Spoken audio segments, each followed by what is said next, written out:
At my retirement party, my replacement mocked my career. Finally getting rid of dead weight, he announced. The office laughed. I smiled, shook his hand and walked out. Monday morning, he discovered. Every client had followed me to my new firm.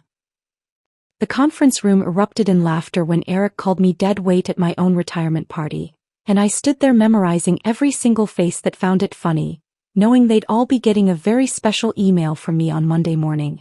But I'm getting ahead of myself. Let me paint you the full picture of how my 37-year career ended with a room full of traitors showing me exactly who they really were. I'd arrived at 6:30 sharp wearing my navy suit, the one I saved for important occasions.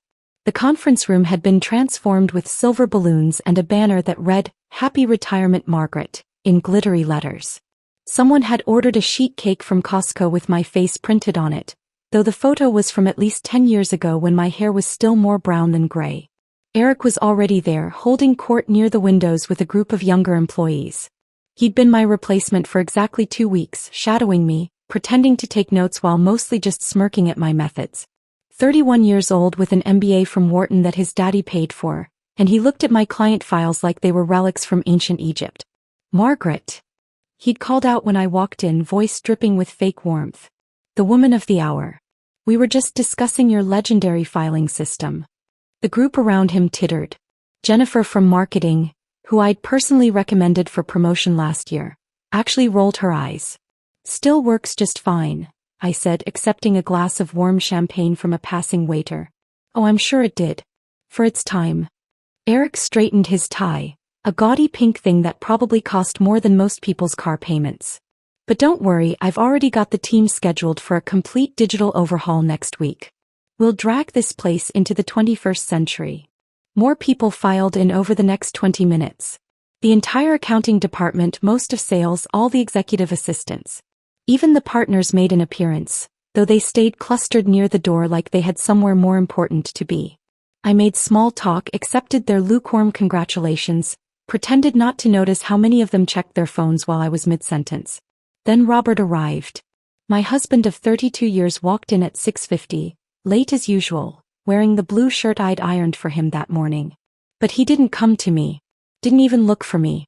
Instead, he made a beeline for the bar, where Eric's sister Natalie was pouring herself wine. I'd met Natalie exactly 3 times. Eric had brought her to the office Christmas party, introduced her around like she was some kind of celebrity. She was in consulting, whatever that meant. 28, maybe 30, with the kind of figure that came from a personal trainer and good genetics. Tonight she wore a red dress that left very little to imagination, and my husband was staring at her like he'd never seen a woman before. Everyone. Eric's voice cut through the chatter. He was standing on a chair now, champagne glass raised high. "If I could have your attention, please. It's time to honor our departing colleague." The room settled into silence. I found myself standing alone near the cake table, a good 10 feet from anyone else, like I had something contagious. "Margaret Barnes has been with this company for 37 years, Eric began, his voice taking on that performative quality men get when they think they're being profound. 37 years. Can you imagine? The world has changed so much in that time. When Margaret started here, we were still using typewriters. A few chuckles. I'd actually implemented our first computer system in 1995. But why correct him? And now, as we stand on the precipice of a new era, it's time to acknowledge that some things, some people have run their course. He paused for effect, taking a sip of champagne. It's like that old saying about dead weight on a sinking ship. Sometimes you have to cut it loose to stay afloat. That's when the laughter started. Real laughter, not polite chuckles. Tom from legal was actually slapping his knee. Sarah from accounting, whose wedding I'd attended just last summer, was giggling behind her hand. Even quiet Marcus from IT was smirking. Now, Eric continued, clearly pleased with himself. I don't mean to be harsh.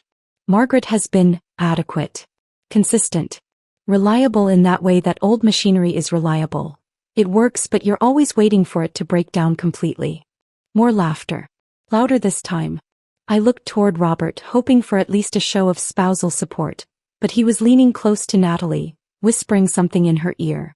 She threw her head back and laughed, not at Eric's jokes but at whatever private moment they were sharing. That's when I started my mental inventory.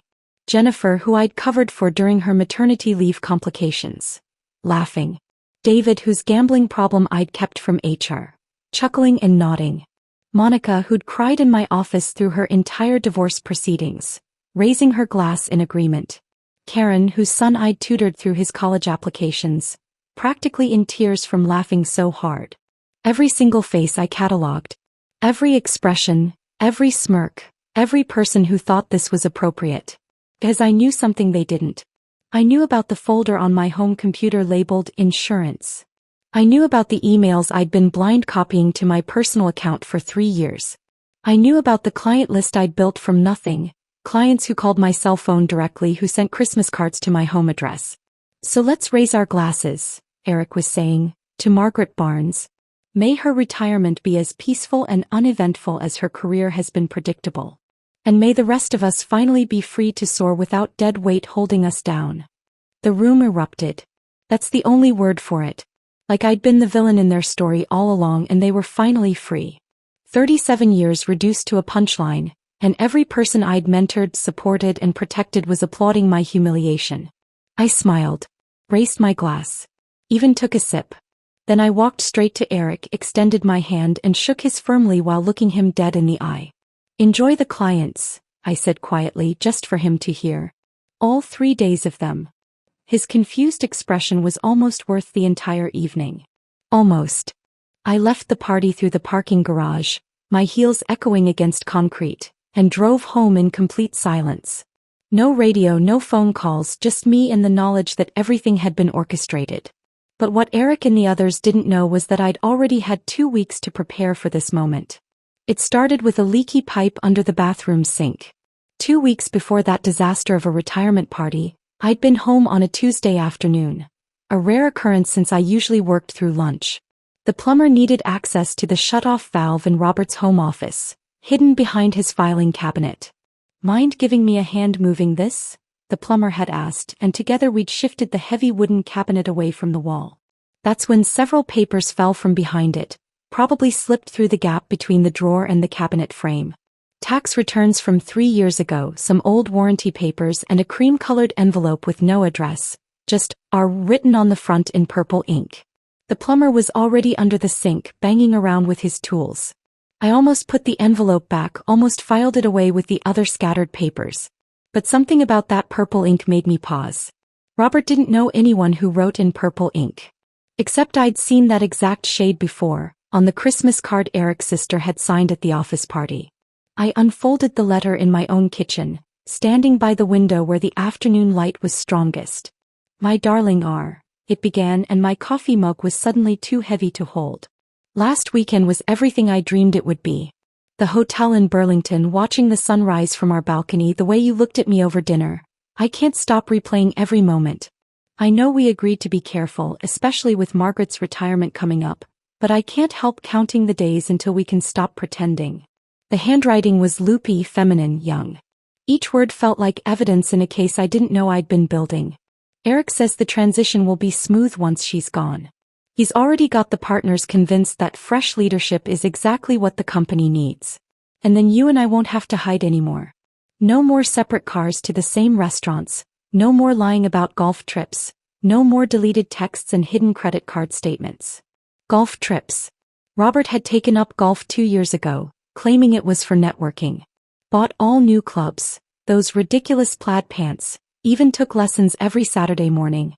Except I'd run into his supposed golf buddy Mark at the grocery store last month, and Mark had seemed confused when I'd thanked him for getting Robert out of the house more often. I know the age difference bothers you sometimes, the letter continued.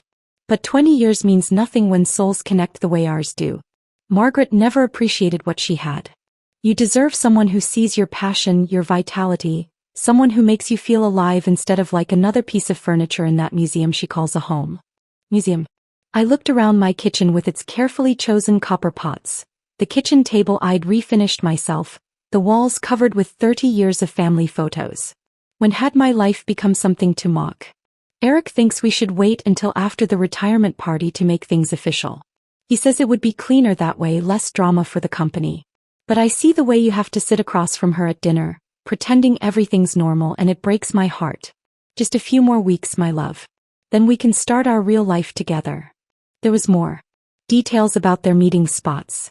The Marriott downtown, a cabin someone named Derek lent them, even my mother's old lake house that Robert claimed he was checking on for maintenance.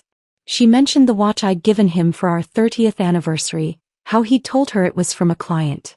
She referenced conversations about my supposed coldness, my obsession with work, how I'd apparently been emotionally absent for years. Your birthday present is hidden at Derek's place, she'd written near the end. I can't wait to see your face when you open it. Natalie, Eric's sister, who'd appeared at the Christmas party in that sparkling dress, who'd laughed too loud and touched every man's arm when she talked. Who was at least 25 years younger than Robert, probably more. I set the letter on the counter and walked to Robert's office. Really looked at it this time. The new cologne on his desk, Tom Ford, not the Old Spice he'd worn for decades. The gym membership card tucked into his wallet that I'd thought was for health reasons. The separate credit card statements that came to his office instead of our home. In his computer, which he never bothered to password protect because he thought I was too technically inept to check, I found a hidden folder. Train tickets to Burlington dated 6 months back. Hotel reservations under his middle name. Restaurant receipts from places he'd told me were client dinners. But the most damaging thing I found wasn't about the affair. It was an email thread with Eric from 3 months ago, discussing my transition out of the company. They'd been planning this together. Eric would take over my position, push me toward early retirement, and Robert would support the decision as the loving husband who just wanted me to enjoy my golden years. Margaret won't fight it, Robert had written.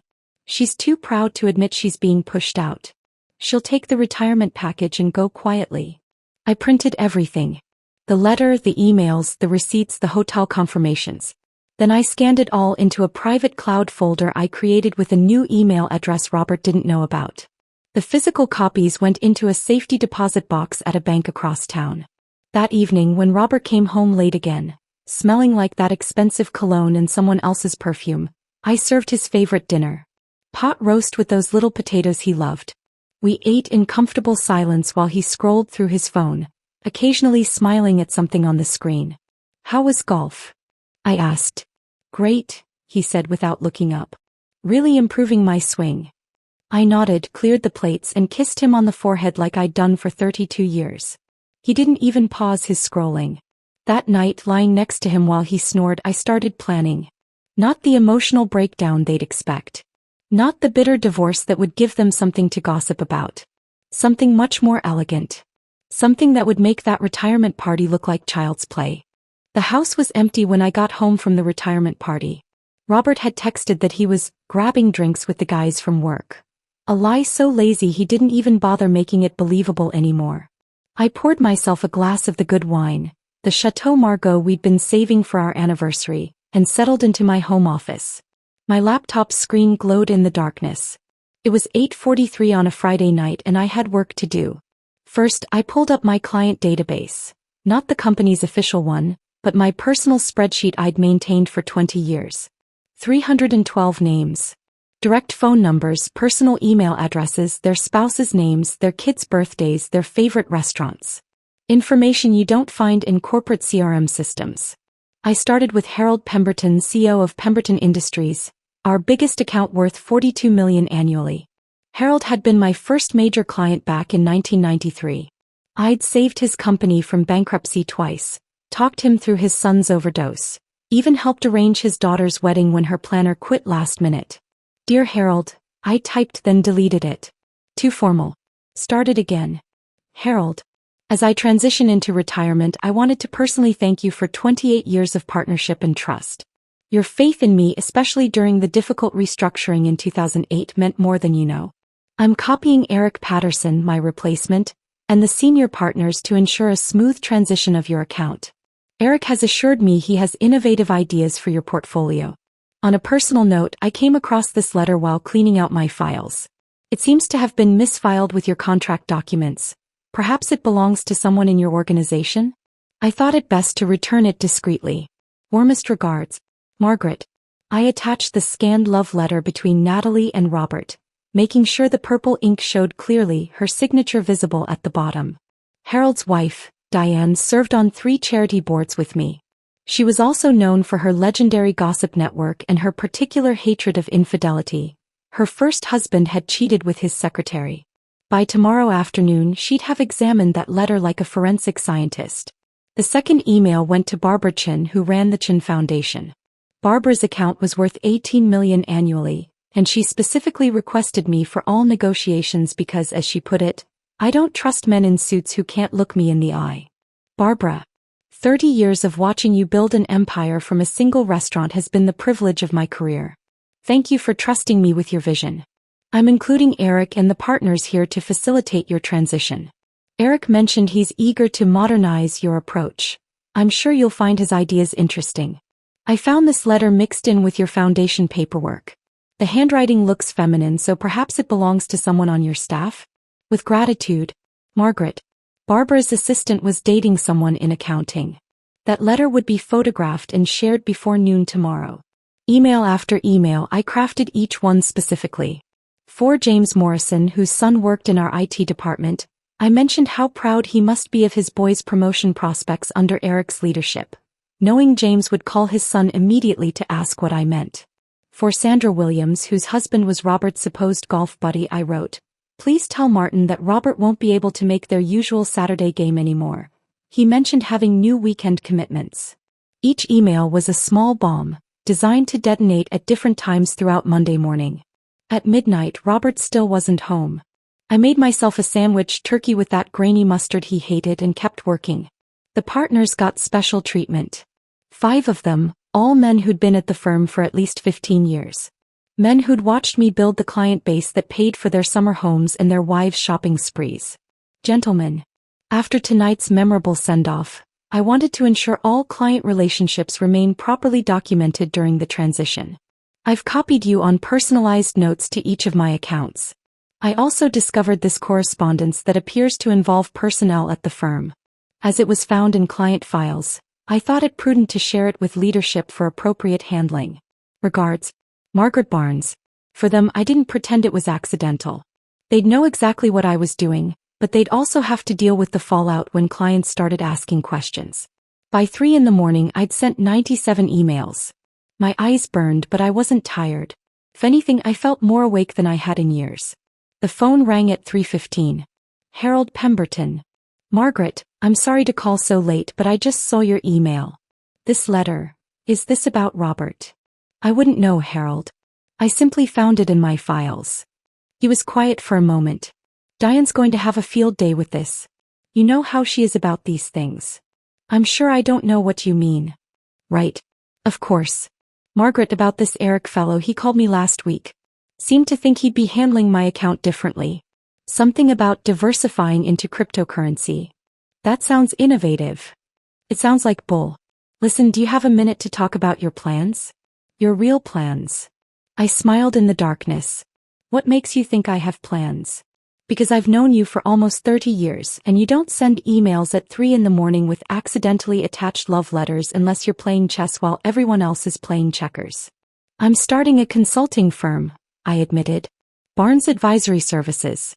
Licensed, bonded, and ready to operate Monday morning. Send me the contract. Pemberton Industries will be your first client." After Harold hung up, I sat in the quiet house, watching the sun start to paint the sky pink outside my window. Somewhere across town, Robert was probably asleep in Natalie's bed. On Monday, Eric would walk into an office thinking he'd won everything. I hit send on the last batch of emails at 6:17 Saturday morning, then made myself proper breakfast for the first time in years. Eggs Benedict with fresh hollandaise the way my mother taught me. I even used the good china. The good china was still in the sink when my phone buzzed at 8:30 Monday morning. I'd spent Sunday setting up my new office space. A small but elegant suite in the Riverside Business Center, just 12 blocks from my old firm. The lease had been signed a month ago, back when I first found Robert's hidden credit card statements. The text was from Jennifer in accounting. "Margaret, what did you do?" I didn't respond.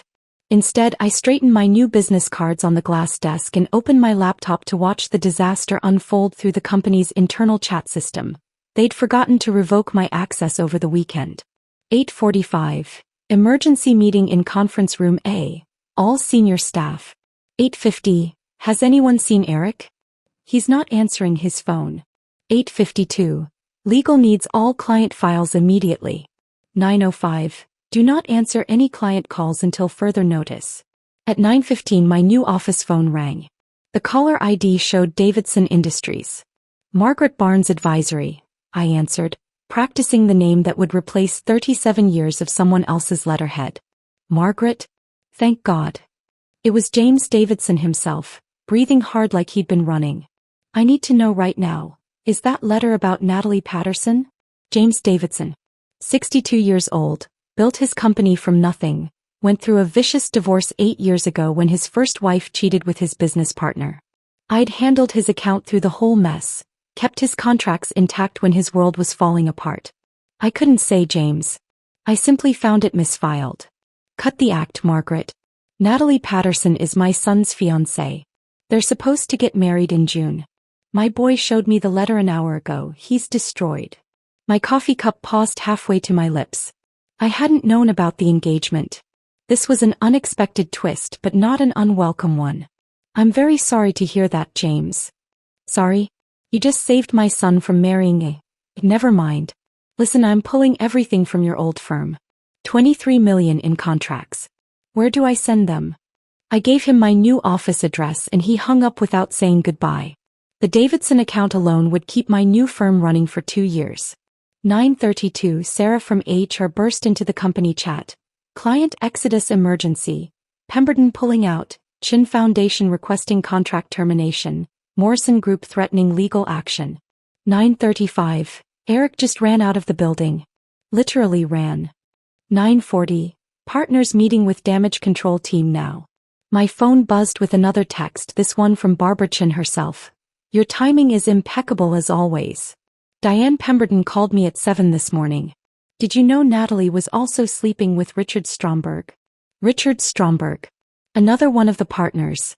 Married with 4 kids, coached Little League on weekends. I made a mental note to send his wife a sympathy card. At 9:45, a new player entered the game. Thomas Bradley, senior partner, the one who'd hired me fresh from college, called my cell. Margaret, we need to talk. Good morning, Thomas. Don't play coy. You sent those emails deliberately. I sent thank you notes to clients.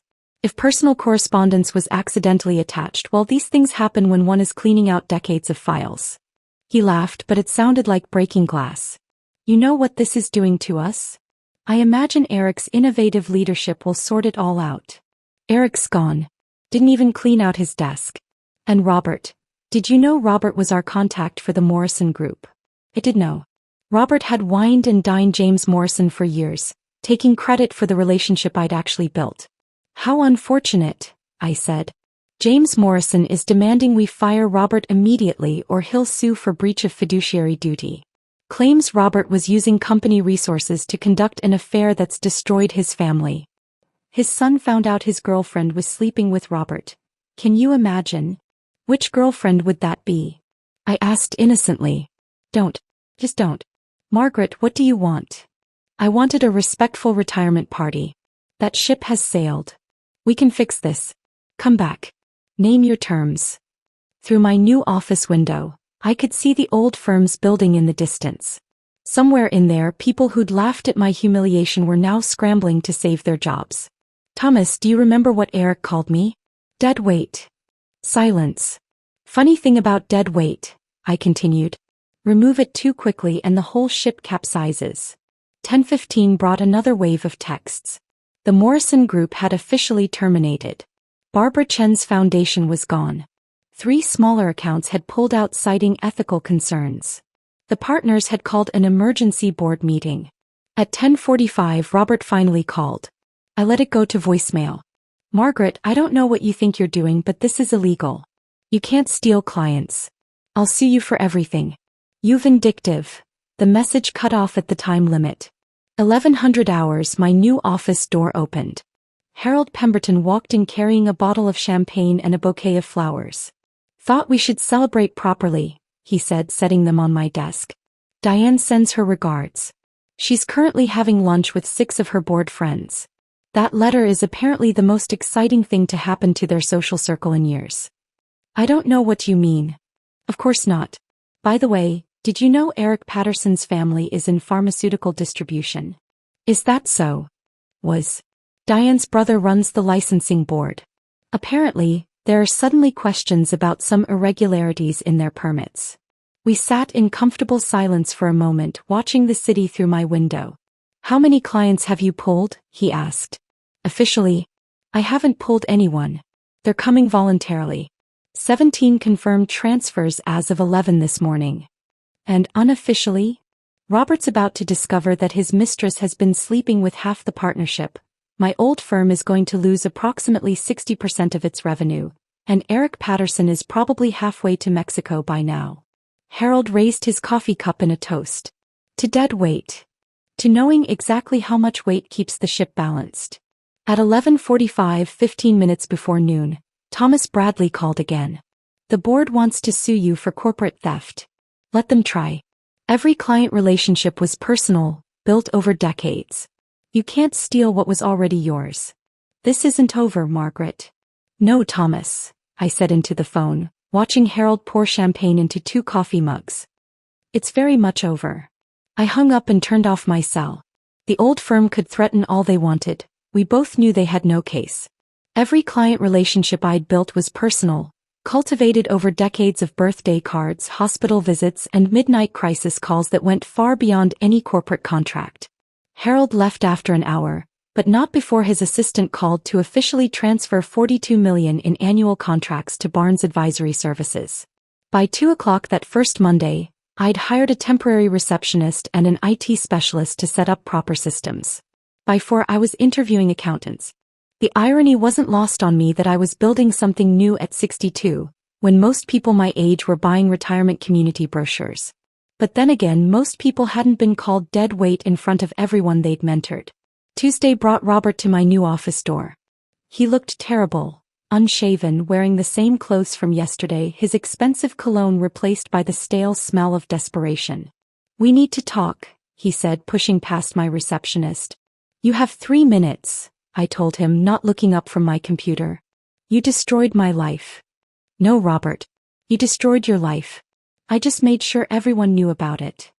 He slumped into the chair across from my desk, and for a moment, I saw the man I'd married 32 years ago. Before the lies, before Natalie, before he'd decided I was something to be endured rather than cherished. She won't return my calls, he said quietly. Natalie. Her brother got her a job in San Francisco and she left without saying goodbye. How unfortunate. The partners want me gone. They say I'm a liability now. 30 years with the firm and they're forcing me out. I finally looked at him. Really looked. His wedding ring was gone, probably pawned or thrown away in some dramatic gesture. The watch I'd given him for our anniversary was missing too. Natalie had probably kept it. What do you want from me, Robert? I want my wife back. The laugh escaped before I could stop it. Sharp and bitter, like the champagne Harold had brought that was still sitting unopened on my desk. Your wife. You haven't had a wife in years. You had a housekeeper who happened to share your bed. That's not fair. Fair? Was it fair when you planned my forced retirement with Eric? Was it fair when you sat in the back of that room watching everyone laugh at me while making eyes at your mistress? He stood up, pacing to the window. I made a mistake. No. You made choices. Hundreds of them. Every hotel receipt, every deleted text, every Saturday you pretended to play golf while you were with her. Those were all choices. Wednesday through Friday blurred together in a stream of client meetings, contract negotiations, and phone calls from former colleagues suddenly remembering how much they'd always respected me. Sarah from accounting called crying, begging for a job. Jennifer from marketing sent a long apology email that I deleted without reading. I hired 2 junior consultants, young women who'd been overlooked at other firms, hungry to prove themselves. I gave them the chances I'd never gotten at their age, the mentorship that had been denied to me until I'd clawed my way up despite the obstacles. The second week brought news through the industry grapevine. Eric Patterson had moved back to his parents' house in Connecticut. His Wharton MBA wasn't opening any doors. Word had spread about his spectacular failure, how he'd lost 60% of a firm's revenue in a single morning. His LinkedIn profile disappeared. His Instagram went private. Natalie Patterson, according to Diane Pemberton's network, had indeed taken a job in San Francisco. But not the prestigious consulting position she'd probably imagined. She was working as a receptionist at a small tech startup, using her maiden name, trying to escape the scandal that followed her like perfume. Richard Stromberg, the partner who'd also been involved with Natalie, faced his own reckoning. His wife took the kids and moved to her mother's house in Vermont.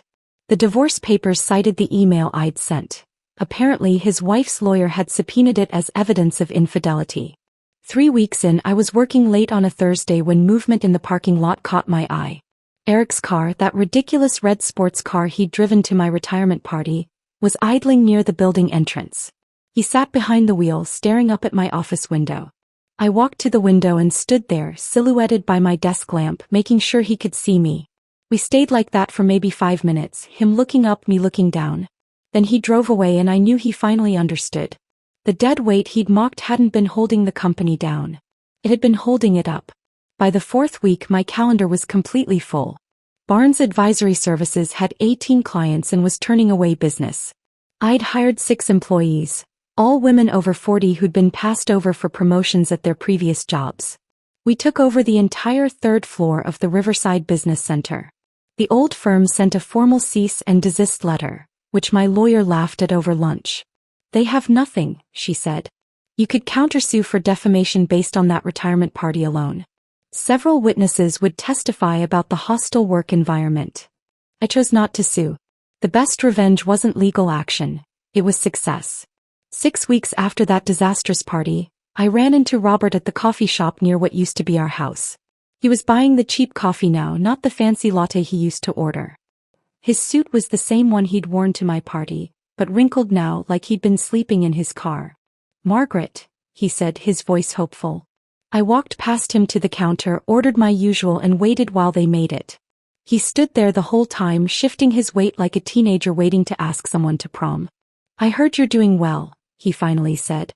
"I am. I'm living in a studio apartment now. The house. I couldn't afford it alone. The house I'd paid half the mortgage on for 20 years. The house where I'd raised his children, hosted his business dinners, supported his career while mine was treated as a hobby." "That's unfortunate," I said, taking my coffee from the barista.